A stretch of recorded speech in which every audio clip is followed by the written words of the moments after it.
Hi, it's Laura, and I am out in Oklahoma today, and I'm pondering things while I'm here on vacation, and I thought, I was thinking about the difference between hope and belief, and so I want to pass on some of these ideas this morning.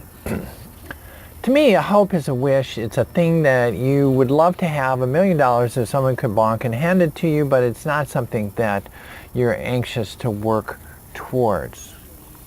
So, I wish I was a millionaire, or wish I was an astronaut, I wish, whatever, but when it really came down to it, I don't want to spend years doing that, but if you just gave it to me, I'd take it.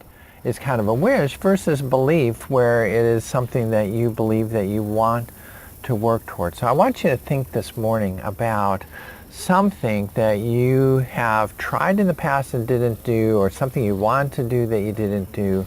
Because I think what happens is there's a point in your progression, in my progression towards my goals, where I move from belief that I can do it to wishing that I can do it to settling for the fact that I'm not going to do it.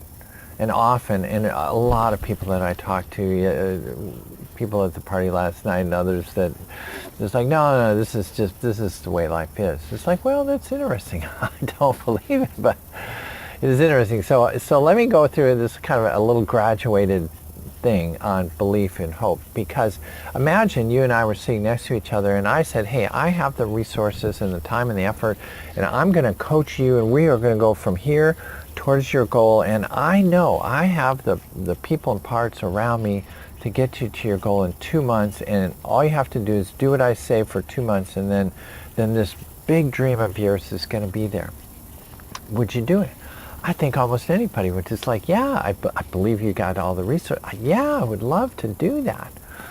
So let's start putting little roadblocks in the way and see, where does that transition occur? Because say I said you had to work really hard for 6 months, really hard for a year, 2 years, 5 years, 10 years, 20 years. Where would you say, okay, if it takes 6 months, I'm not going to do it. That's too much time. Or it takes 2 years. I can't work towards that for 2 years.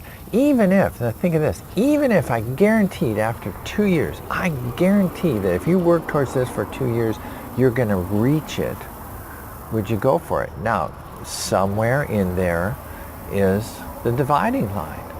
The dividing line where you go from your belief that you can get it to the hope that you can get it, to the settle for, I'm not going to get it. It's okay, I didn't need that. I didn't really want that. Yes, you did. You know in your heart. But something blocked you. Somewhere you crossed a line. And I think, again, that is where you're crossing the line from the belief that you can do it to the hope that you can do it. And once you get there, it's a slippery slope down to settling for the fact you can't get it. So I'm interested. In some things in my life, I have had some incredibly long goals. Flying, I think it took me almost 13 years, from 15 to 27. 5, 6, 7, so maybe 12 years to get to pilot training. But I always, somehow, some way, I always knew I was going to do that. But there are other things that I'll give up after a couple days, a couple weeks. It just doesn't seem worthwhile. So ponder that, because I think then the next thing that we want to talk about is how exactly do we foster and keep that belief. So think about that. We'll do another video on how do we keep belief. In the meantime, let your dreams fly.